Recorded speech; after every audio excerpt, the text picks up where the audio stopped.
Buenas tardes, estamos en otra edición de Lo Loco y Peligroso. Nos acompaña hoy un gran amigo de la casa, Alfredo. Muchas gracias, Alfredo, por venir. No, gracias a Jorge, vos y a como todo el siempre. Sí. Bueno, Alfredo fue diputado nacional. Ajá. Y estuvo, bueno, una comisión interesante que podemos hablar y hacer una mezcla de que creo lo que vamos a proponer, ¿no? Uh-huh. Un poco la inquietud, ¿no?, que veníamos teniendo desde la fundación. Bueno, se acercan las fechas de las PASO y charlando en estas discusiones políticas que siempre tenemos en nuestra casa. ¿Qué hacen los diputados? ¿Qué es un candidato a Parlasur? Era una de las dudas, ¿no?, que recorrían. Como que nadie lo tiene muy en claro, ¿no? A las funciones, a la representatividad, ¿qué es lo que van a representar ante la nación? Entonces un poco queríamos destinar este programa para poder entrar en ese tema, ¿no? Claro, no olvidándonos de la historia y viendo la identidad de Tucumán y del norte argentino.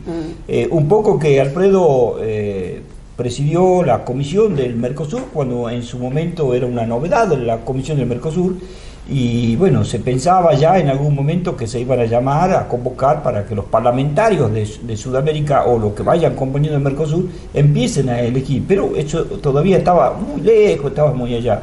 Entonces cuando vos presidiste esa comisión, me acuerdo el poderío que había, las ganas de trabajar fuertemente en el Mercosur.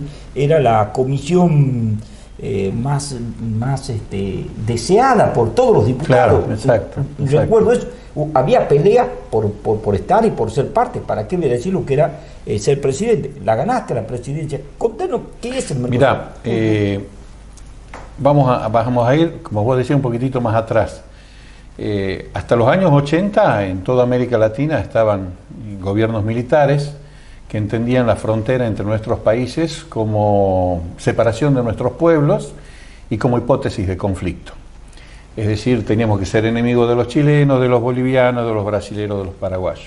La democracia incipiente, sobre todo la que comienza en Argentina, con el doctor Alfonsín a la cabeza, nos lleva a un planteo que se quiere reencontrar con nuestras pautas de entender de la integración regional y de la integración de Latinoamérica y de Sudamérica en particular. El Mercosur surge como una idea entre dos presidentes que pensaban mucho más allá, que fueron José Sarney en Brasil y el doctor Alfonsín en la Argentina, que se plantean hacer desaparecer las hipótesis de conflictos y entender como las fronteras como espacios de integración, no como espacios de desintegración. Muy loco y peligroso. Muy loco y peligroso. Para ese entonces muy combatido porque nos decían que nos estábamos entregando a los brasileros, que cómo íbamos a permitirle ciertas cosas a los bolivianos, que no podíamos negociar entre nosotros, que la lógica era pedirle permiso a Estados Unidos y a Inglaterra qué hacer con nuestra economía, con nuestros valores políticos. Se rompió ese concepto y se comenzó a desarrollar la idea de integrar a países que nacimos hermanos y por esos devenires de la historia terminamos separados y confrontados. Yo nunca encontré distancia en un José Gervasio de Artigas con el Congreso de Tucumán, aunque la quiera buscar. Digamos, el protector de los pueblos libres en el litoral llevaba el mismo pensamiento que la declaración de la independencia en Tucumán, aunque nos hayan querido hacer confrontar y lograron hacernos confrontar. El planteo del Mercosur era romper esos paradigmas de confrontación entre nosotros e integrar pueblos e integrar naciones y permitirnos un desarrollo en armonía en nuestra región del sur de América. Y fíjate lo que son las cosas. Lo que más se me cuestionó cuando me postularon para presidir la Comisión del Mercosur es que era Tucumán. Yo me acuerdo que el gran problema era, Nemesis representa a la provincia de Tucumán, no puede presidir nunca la Comisión del Mercosur porque Tucumán produce azúcar y Brasil produce azúcar, entonces hay hipótesis de conflicto. Y se le demostró en el andar, en el desarrollo del caminar junto con los brasileros que aunque tuviéramos producciones conjuntas, podíamos desarrollarnos en armonía, porque ellos necesitaban azúcar, energía, necesitaban alcohol y nosotros matriz alimentaria. Y podíamos asociarnos para hacer lo mismo. Es decir, cambiamos la lógica, cambiar el paradigma ese de encontrar en las fronteras un punto de unión y no un punto de separación. Eso fue lo que le dio la prioridad del desarrollo de acciones políticas a través de la integración regional, ¿no? Luego vino el presidente Menem, que un poco desvirtuó la integración política para entendernos que éramos una unión aduanera, que nos podíamos comprar y vender cosas entre nosotros, pero hasta ahí nomás.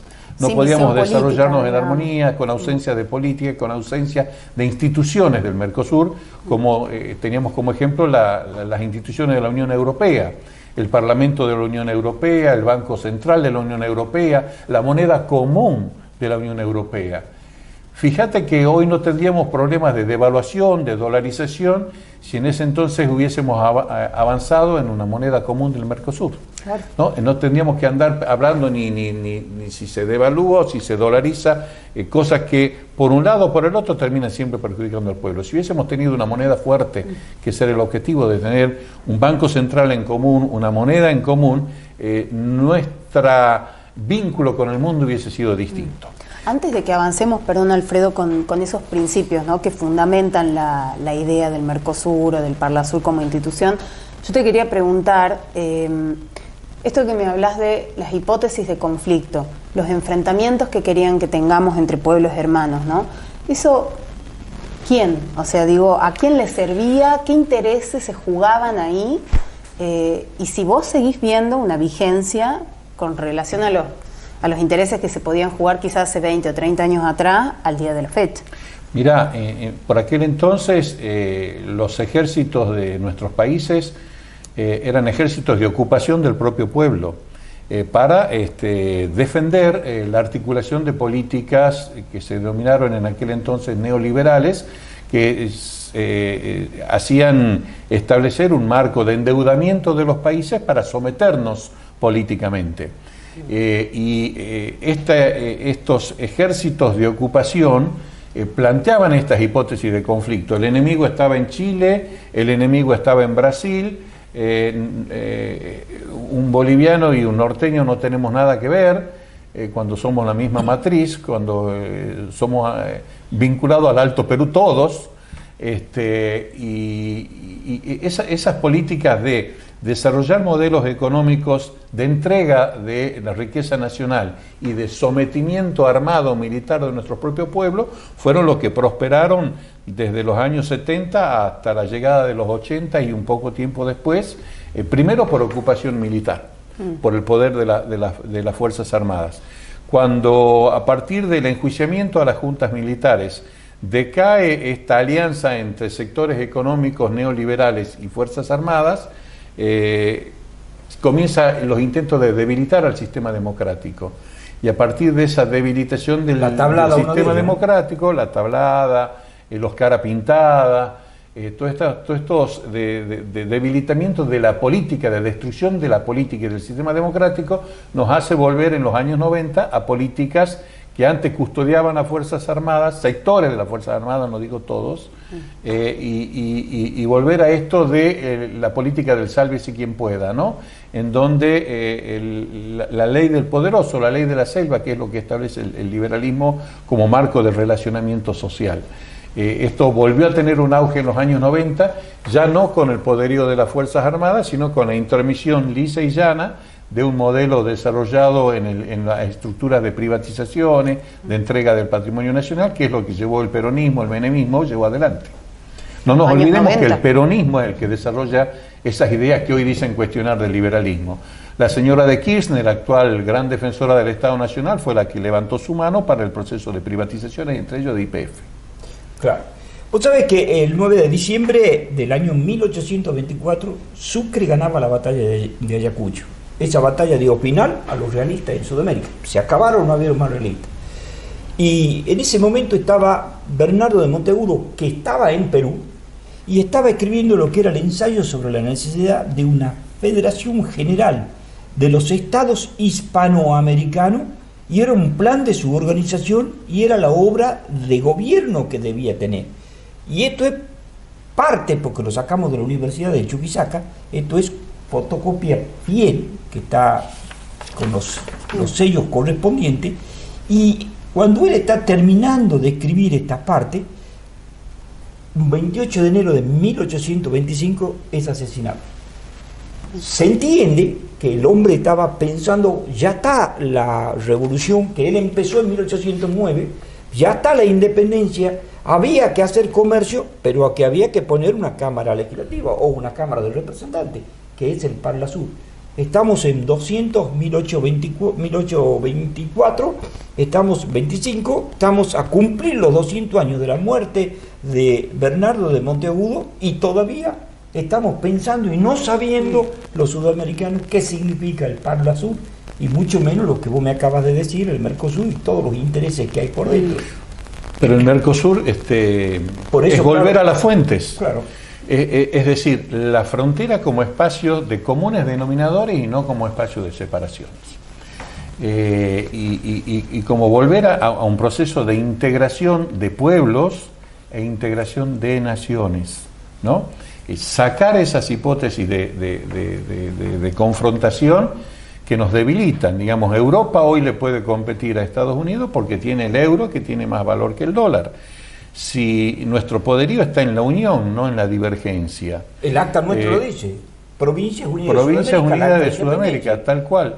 Por eso es un volver a las fuentes. ¿Y por qué es necesario instituciones políticas? Porque son las que deben establecer cómo se establecen las reglas de juego hacia el interior de los países y hacia el relacionamiento entre los países. Y cómo podemos armonizar desde la política intereses que en apariencia son contrapuestos, pero que son absolutamente necesarios para que nos integremos. Voy a un ejemplo de lo que va a pasar en la provincia de Jujuy, en donde está trabajando la Universidad Nacional de Tucumán.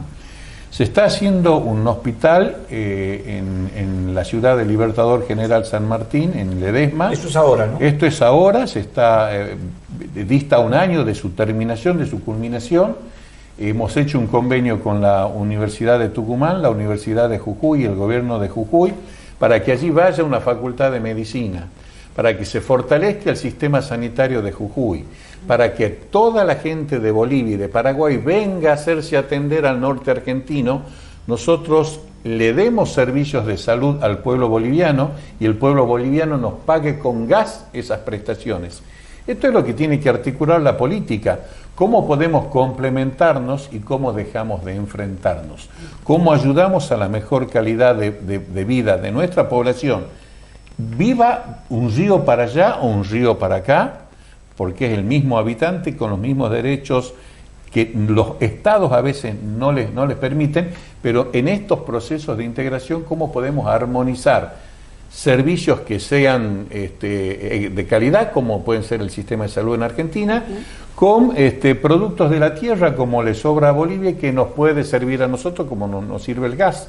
Todo el mundo cuando va a pagar la factura de gas sabe lo que nos cuesta. Y la provincia de Jujuy se va a beneficiar prestando servicios de salud al pueblo boliviano y recibiendo aporte de gas que abaratará la factura del gas en el ciudadano de la provincia de Jujuy. Y entiendo que ahí va a haber una universidad digamos, dentro de ese hospital, a donde se va a trabajar fuertemente en el estudiante del norte argentino. La idea es capacitar recursos humanos y que sea una facultad de medicina en Jujuy, abrir una carrera pero de medicina hecha por la universidad, y en esto yo quiero reivindicar el concepto de integración para la Universidad Nacional de Tucumán. Ese mapita que tiene el escudo de la Universidad de Tucumán nos dice que Tucumán es el foro de la intelectualidad y del progresismo en el norte argentino. Esto está volviendo a ser nuestra querida universidad, que a veces la vemos no de la forma que la queremos ver. Estas cosas son las que nos vuelven a reencontrar con un Juan Beterán, con un Ramón Carrillo, con un Bernardo de Monteagudo, con el pensamiento del Congreso de Tucumán, en donde podemos poner hasta la ciencia, la educación, la salud al servicio de nuestros pueblos. Pero ¿qué es lo que pasa? Si el Mercosur es solamente una integración, yo te vendo el motor del auto y vos me vendés la chapa del auto, eso le sirve a las industrias automotrices que por algún momento en su vida se terminan yendo del país. Pero si estas instituciones del Mercosur, como es un parlamento, un diputado que represente al norte argentino en el contexto de las provincias unidas del sur, podemos arbitrar todo este tipo de mecanismos de acuerdos y de convenios para trabajar sobre el desarrollo humano de nuestra sociedad. Y para volver, perdón Jorge, sí, disculpa la interrupción, para volver a este pensamiento, que este es el pensamiento que nos va a hacer libre. Hoy que se habla tanto de libertad, si no hay solidaridad, si no hay integración regional, si no hay igualdad, nunca va a haber libertad. En relación a eso, yo quería decirte, Alfredo, porque yo te escucho y me parece tan claro, digamos, cómo deberían ser las cosas, pero uno prende...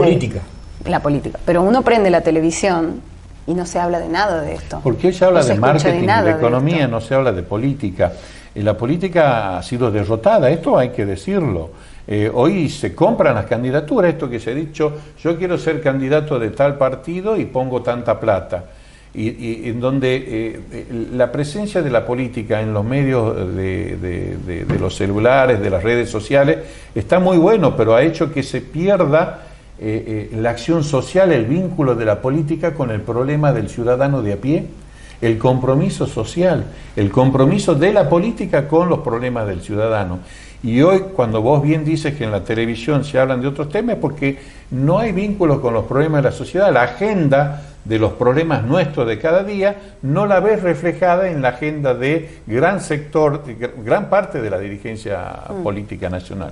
Me acuerdo cuando vos trabajabas con el tema de una línea de avión Dinar, que habían hecho unos acuerdos puntualmente con Brasil y Tucumán, sin pasar por lo que era Buenos Aires, y bueno, uno soñaba también, ya venimos por Chile, ya venimos por Bolivia, porque empezamos a conectarnos, digamos, con lo que en algún momento también quiso Irigoyen con el tema del tren y no se pudo, ¿no? Claro, es el famoso, lo que vos dices de Irigoyen en el paso de Guaytiquina, que soñaban con que el norte argentino se independizara del puerto de Buenos Aires y tuviera salida al puerto de Mejillones, en Antofagasta, al norte de Antofagasta, 35 kilómetros, que era un puerto de aguas profundas, o bien en Copiapó por el paso de San Francisco, es decir, integrar regiones que están desintegradas. Ese emprendimiento que se consiguió fue en el año 2000, fue un acuerdo con la empresa salteña Dinar, una aerolíneas que nos vinculaba Iquique en Chile, que es una zona franca, la provincia de Jujuy, Salta, Tucumán y Santiago, porque se habló con todos los gobernadores, y el estado de San Pablo. Lo hicimos junto con la Embajada de Brasil en la Argentina. ¿Para qué? Para que nuestros productos, digamos, el estado de San Pablo solo tiene más habitantes que la República Argentina. Y nosotros en el norte tenemos muchas cosas que le podemos vender a ellos. Que ese mecanismo de acuerdos significaban abrir nuevos mercados. Inclusive soñábamos en aquel entonces con el desarrollo de industria farmacéutica en el norte argentino para poder vender medicamentos genéricos a una incipiente industria no desarrollada como era la farmacéutica por aquel entonces en Brasil. Hay que entender que todas estas son oportunidades que se las consigue si el diputado o el representante del pueblo piensa en su región y no piensa en su familia, en el marketing, en estas cosas. O en el comercio propio del diputado. Claro, tal cual. Sí. Que, bueno, de hecho, un poquito antes de venir para acá leía una breve reseña de cómo se había constituido el Parlasur y me llamaba la atención esto, de que justamente después de unos años que se crea el Mercosur, se ve la necesidad urgente de poder representar mediante la ley y mediante todo lo que viene, digamos, con las leyes, con el debate de las leyes, las ideas, digamos, que hay de trasfondo, poder representar la pluralidad de las regiones, ¿no? Y de los intereses también de cada región y de sus necesidades. Y la verdad que así leído, uno decía, pero esto es un acuerdo perfecto, o sea, deberíamos andar de maravilla en Argentina, en Bolivia, en Chile, en Paraguay, y sin embargo no es la realidad. O sea, digo, tenemos una América del Sur que creo yo, personalmente, en estos últimos años viene cobrando un poquitito más de fortaleza, ¿no? Pero... Se acaba de aprobar algo donde nosotros vamos a empezar a llevar o a comprar verduras y otras cosas más de Sudamérica a Europa, gastando tanto cuando no tenemos ni siquiera el mismo comercio dentro de nuestra Sudamérica. Tal cual, tal cual. Es el famoso divide y reinarás, ¿no? o cómo dividir una familia, cómo dividir una sociedad, y si acá se jerarquizan los puntos de confrontación y no se buscan los puntos de integración, las sinergias que aunque sean pensamientos disímiles, ¿cómo los podemos articular? ¿Cómo desarrollando estas estructuras políticas de administración de un espacio integrado es donde vamos a tener la debilidad para que grandes sectores de otros espacios geográficos, vos lo has mencionado, los Estados Unidos de Norteamérica, la Unión Europea, el espacio del sudeste asiático y demás, cobren trascendencia que nosotros la vamos a perder. Y acá tenemos algo que es muy importante, que es la identidad de la lengua. Claro. La identidad de la lengua, cuando dice Monteagudo acá de un espacio hispano, americano, está hablando de la lengua. La lengua nos tiene que seguir uniendo. Y nosotros tenemos, a partir de tener una lengua en común, muchos denominadores comunes. Nuestra capacidad de mejorar la educación de nuestros pueblos, de mejorar los sistemas de prestaciones de servicio de nuestros pueblos, y tenemos que buscar esos denominadores comunes para que seamos un espacio de integración al mundo. No es lo mismo sentarnos en una mesa en donde se distribuye el poder mundial en nombre de 40 millones de argentinos que en el nombre de 600 millones de latinoamericanos.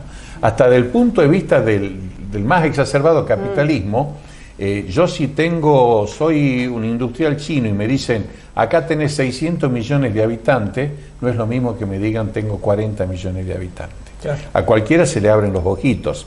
Por otro lado, ser 600 millones de habitantes te sienta en una mesa de acuerdo o de negociación con mucho más poder que representando a 2 millones como el Estado uruguayo. Entonces creo que es hasta una cuestión de inteligencia, de saber cómo nos sentamos frente al mundo. Y en esto volver a las fuentes de la integración, donde aparecen los nacionalismos de desintegración hasta del Reino de España. Se separa Barcelona, se separa el norte de Italia, se separa Santa Cruz de la Sierra de Bolivia.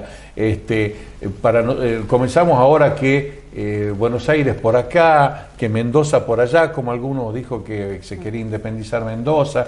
Esto es hipótesis de debilidad.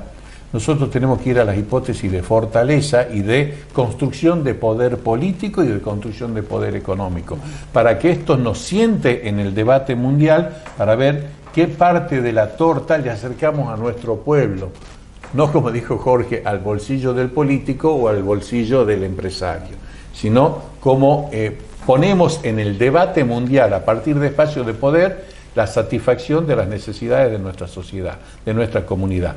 Para eso tendría que haber diputados en el Parlasur, para que representen al norte argentino en el concierto de esos acuerdos.